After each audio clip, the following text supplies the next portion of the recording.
The Appalachian Mountains hold secrets that nobody should ever touch. Anyone who has ever traveled through these antediluvian lands, these grey crests that rise like the bones of giants buried centuries ago, knows that there is something pulsing beneath the red earth. It is not merely brutal geology, the rocks that have endured eons that no man has lived through. It is something that breathes, something that watches. The forests of the Appalachians blanket the mountains like a dark and living tissue, a constant respiration of deep green and perpetual shadow. Even beneath the midday sun, light does not fully penetrate these woods. The branches of ancient trees, 100-year-old oaks, chestnut trees that speak the language of dead Indians, pines whose roots sink into endless darkness, intertwine, forming a natural ceiling that transforms the morning into twilight. At night, the forest becomes something entirely different. It becomes alive in a way that frightens. The cold that descends from the mountains in autumn is not common cold. It is cold that penetrates, that chills not merely the skin, but something deeper, that animal part of the human being that still recognizes danger. It comes carried by the wind that travels through the gorges between peaks, a wind that seems to carry echoes of very old voices, dead languages whispered between stones. There is a smell associated with this cold. Wet earth, rotting wood, fungi that grow in eternal darkness, dead animals long since decayed beneath the leaves. Mist in the Appalachians is not rare. It arises from nothing during the deep hours of night, a milky haze that descends from the mountains and covers the valleys like a shroud. This mist has an almost solid texture during certain nights. You walk through it, and it envelops you like water, blocking vision to only a meter ahead. Within this mist, men have heard things, voices that cry out names that are no longer living, footsteps that follow but never reach. Sounds of branches breaking, but no tree falls. The night in the Appalachians is profound. It is not common darkness. It is a darkness that seems to have weight, that presses on the shoulders, that makes the lungs work harder. Lights from distant houses flicker like fireflies trapped in glass, desperate. The moon, when visible, is frequently red, not for any strictly atmospheric reasons that scientists would explain, but because observers swear it always turns red on certain nights. On nights when things happen in the mountains, there are sounds that echo through these forests that no ornithologist can catalogue, screams that sound human but also are not, howls that come from no known animal, sounds like wood contracting but amplified 1,000 times, rhythmic beatings that could be a heart, but so loud you can hear them through walls of stone. Local residents learned long ago not to ask questions about these sounds. They learned that certain nocturnal noises must be ignored, for any investigation brings unwanted attention from the forest. The Appalachians have a long memory. The earth here does not forget. Indians lived in these mountains before any European came and left marks that still pulse invisibly. Lost cemeteries lie beneath centuries of leaves. Unmarked tombs guard the bones of people whose names have been erased by time. Some of the oldest families in the region still maintain traditions that no one comments on openly. Pre-Christian rituals, ancient practices that deal with the land, respect for conventions with the forest that precede any human law. No sane person travels alone through the Appalachians at night. And if anyone does, no one asks why.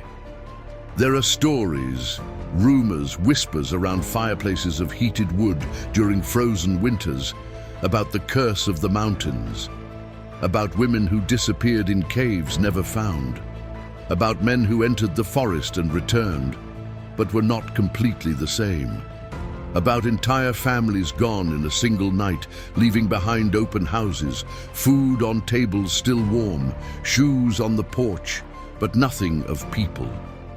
And there are stories about those who offended the forest, those who did something wrong in the Appalachian Mountains, those who thought that human law and police could protect them from the ancient things that inhabit these lands. Most of these men were never seen again. The Collins family possessed lands in these mountains since anyone could remember. Some documents, faded and weak in brown ink, suggested the family had arrived before the Civil War. Others whispered that the Collins had been there long before that Collins was merely a name they had adopted, and their true surname was something in a language nobody spoke anymore. The Collins property occupied approximately 200 acres in a valley protected by 3 mountain peaks. The forest here was particularly dense, particularly ancient. Trees grew in impossible densities, their trunks touching, their canopies so intertwined that the sky became merely memories. The road leading to the Collins house was a red dirt trail, as red as dried blood, that wound between the peaks. During heavy rains, this red earth flowed like blood descending from an open wound. The house itself was a dark wood structure, built in a style that few could date with precision. It seemed Victorian, but also older. Metal roof, now rusted in tones of oxidation, that created a pattern of corrosion that seemed deliberate, almost decorative. 2 red brick chimneys rose from both ends. The windows were tall, narrow, with antique glass so old it distorted images of anyone looking in or trying to look out. The Collins family living in that house in 1987 was small. There was the matriarch, Eleanor Collins, a woman official records placed at approximately 64 years of age, but who seemed both older and younger, depending on who you asked. There was also Thomas Collins Jr., known locally only as Tommy, her son, a man of 28 years, who had been born in that house and had never really left it. Eleanor Collins was a figure who inspired absolute respect in the region. She had a face that had been beautiful once, pronounced bones, grey eyes that seemed to see through things rather than merely around them. Her hair was completely white, combed back into a tight bun that made her forehead look like a marble canvas. She always walked with her back straight, always with her hands crossed in front of her body, which gave her an almost religious appearance, as if every movement were a ritual. Nobody knew how she had become so powerful. There was no known inheritance to explain the property. There was no history of a husband.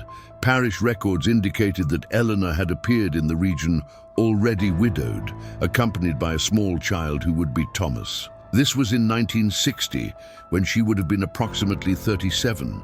But people who were old back then were still alive in 1987, and they remembered strange stories about Eleanor Collins. Stories about neighbors who offended her having inexplicable accidents, not fatal, but significant. A man who claimed a strip of her land lost 2 fingers in a machine accident. A woman who was indiscreet about Eleanor's business was diagnosed with a progressive paralysis that kept her bedridden for the last 10 years of her life. A young man who harassed Eleanor was discovered in his own barn one morning, catatonic, his eyes fixed on an invisible point, never speaking again. Coincidences?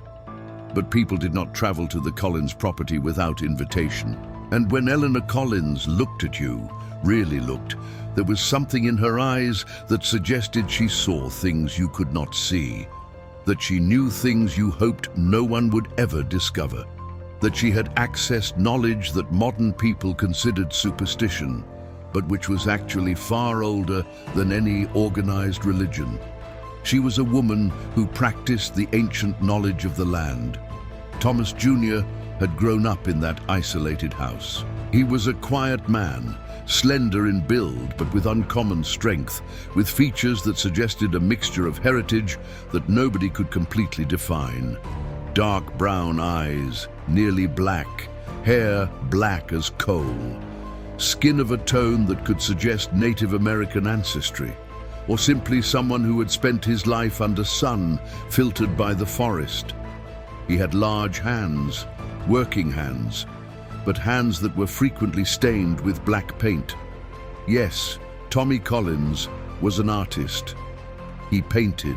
In the rare moments when people were allowed near the house, few had noticed that the interior walls were covered with artwork.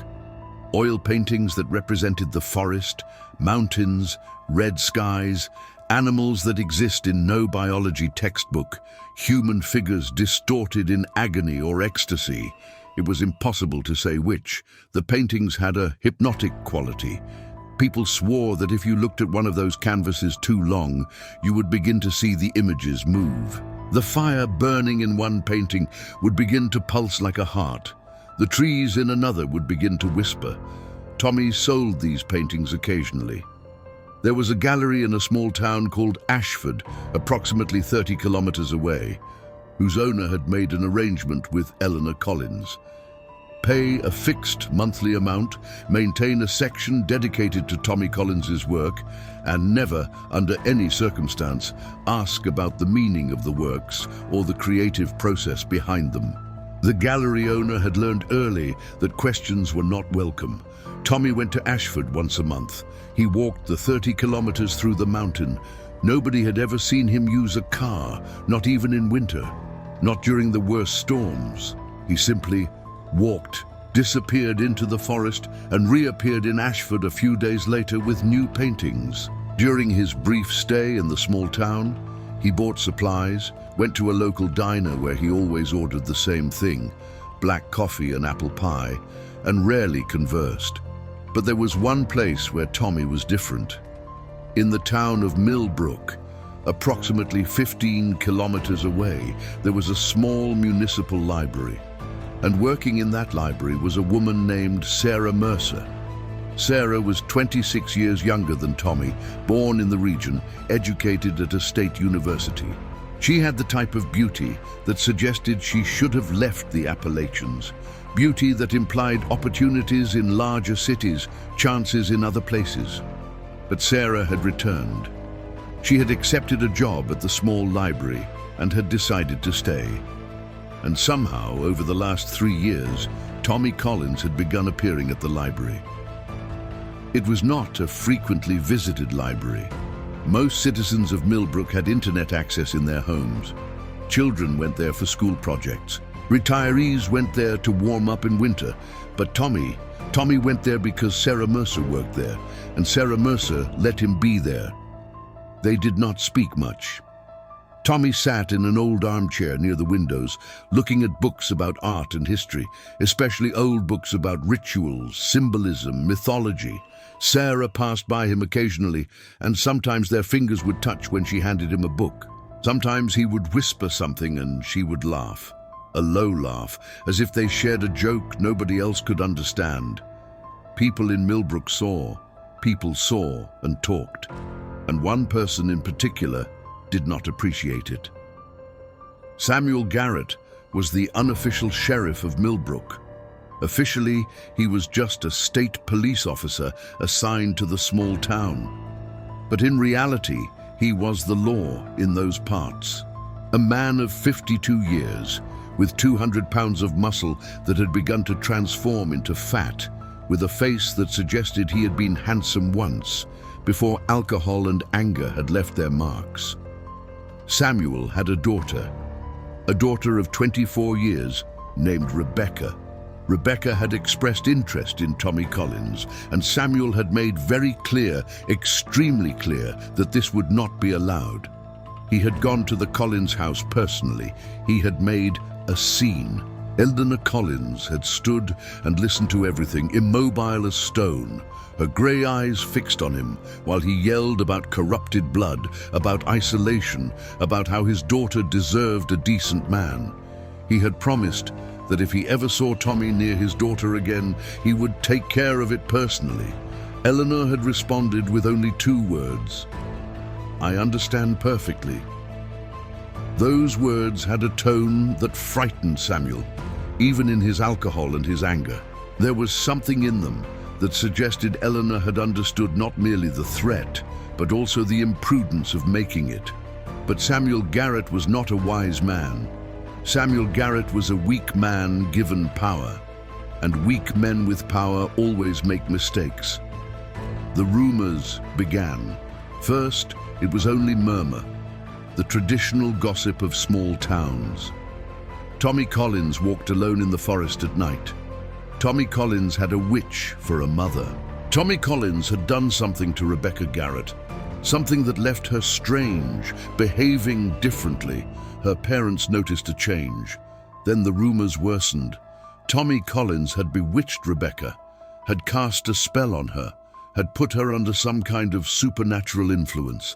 Rebecca was having strange dreams, waking up screaming. She had found clay figures at her window, figures that looked disturbingly like her, with needles stuck in them. More people began telling stories. A hunter said he had seen Tommy in the forest during the night, dancing in circles, speaking in a language that was not English. Another man swore he had seen the lights of the Collins house flickering in patterns that meant something, that transmitted messages. A woman claimed to have seen Tommy take dead birds to the house. Then someone, nobody would ever be completely clear about who, suggested that perhaps Tommy had done something worse. Perhaps, someone whispered, he had hurt a child that had disappeared months ago, so far away that nobody connected it but now. Perhaps everything connected. Perhaps Tommy Collins was the type of man who... The hysteria grew. The type of hysteria that occurs when weak men glimpse power. When a crowd discovers it can do things one man alone could not. When rationalizations begin to look like reasonable justifications. Samuel Garrett gathered men, not officially, personally. In his basement, drinking beer, passing bottles, talking about how they need to protect the community, how they need to deal with this. 11 other men came: school bus driver, carpenter, farmer, lawyer, shop owner, retired state police officer, factory worker, pastor of a small church. 2 more that nobody could remember with precision. A last one that becomes confused in any account, as if the very events were working to erase him. 12 men in total, including Samuel. Midnight, 2 days before what would be the beginning of the end. They drove in 2 cars to the Collins property. They did not use lights. They parked far from the house, and they followed silently through the forest. Thomas Jr. was found in his workshop, a separate building near the house where he painted. He was working on a new canvas, his last painting, one that depicted a crowd of black figures, featureless, with hands extended, closing in around a single figure that glowed with red light. As if he knew. Perhaps he knew. Perhaps one thing about those who live so close to the forest is that they develop a sensitivity to such things, an ability to feel when they are going to die. They tied him. He did not resist. This was mentioned by those who were there, that he did not resist, merely accepted the ropes around his wrists and ankles with his eyes closed, as if he had been waiting. Eleanor heard. She was inside the house when the screams began. She heard the sound of ropes and men dragging her son through the leaves, through the forest, to the red dirt road. The vision some had was of Eleanor Collins coming out the front door of the house, still in her white nightgown, barefoot on the cold earth. She walked to the edge of the property and stopped. She simply stood, her eyes watching in the darkness, in the direction her son had been taken. She had her hands crossed in front of her body and waited. There was a stone gorge about 3 kilometers from the Collins property, a place called Cormorant Hollow, called that because of the cormorants that, for whatever reason, preferred to stay there even though they were far from any lake. It was a strange place, a place local residents avoided. The soil here was wrapped in a whiteness of lime, exposed limestone, white stone that reflected the moon in an almost phosphorescent way. Clouds of bats circled above during twilights. Animals were frequently found dead there with no visible wounds. It was to this place that the 12 men took Tommy Collins. What happened there that night, the exact sequence of events, the precise timing, the exact words spoken, the specific suffering inflicted, would never be completely established. Some people who claimed to have been there would offer accounts years later, accounts that differed in crucial details. Some would say it was quick, Others would say it lasted hours. One man would swear Tommy had tried to escape. Another would swear he had refused to fight. The only consensus was that in the end, Tommy Collins was dead, hanged, his face black and blue, his tongue protruding, his body swaying in the wind that blew through the hollow. Hanged from a tree, the same oak that, if you visited today, would present an interesting anomaly. One side of the tree is completely dead, the bark rotted, the wood necrosed, despite every attempt at treatment over the years. The other side remains alive, but its wood is red inside, like coagulated blood. The 12 men left after that. They separated in their cars. They drove in different directions, and each returned to his home, to his family, to his bed, and slept as if nothing had happened, or perhaps not. Perhaps none of them slept. Perhaps each remained awake that night, hearing the sounds of the forest through his windows, sounds that they had not heard the same way before. Sounds like voices whispering names, sounds like slow footsteps approaching, sounds like heavy breathing just outside the wall. The body of Thomas Collins Jr. was discovered the next morning by a hunter. Or perhaps the body had been left in a place where a hunter was meant to find it. One of the later investigations would suggest that the body had been removed from the tree. But when? And how? And by whom? There were no footprints in the soft soil around the tree, no evidence that anyone had been there since that night. But the body was on the red dirt road that led to the Collins property. Placed carefully on the earth, hands crossed over the chest, eyes closed. Almost as if it had been carefully carried there and placed in a position of rest. Eleanor Collins found it. There were reports from residents far from Millbrook who swore they heard a sound that morning. A sound that could have been the wind, could have been animals. But that sounded much more like a scream, a single prolonged scream, deep, that seemed to come from the earth itself, from the forest, from the entire mountain. A scream that was not completed in one exhalation, but that seemed to echo infinitely, resurfacing from forests kilometers away.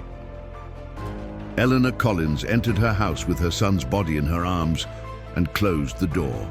For 7 days and 7 nights, no one saw Eleanor Collins. The people of Millbrook expected her to go to the police, to prosecute, to do what widows do. But Eleanor did nothing of the sort. State police arrived, of course.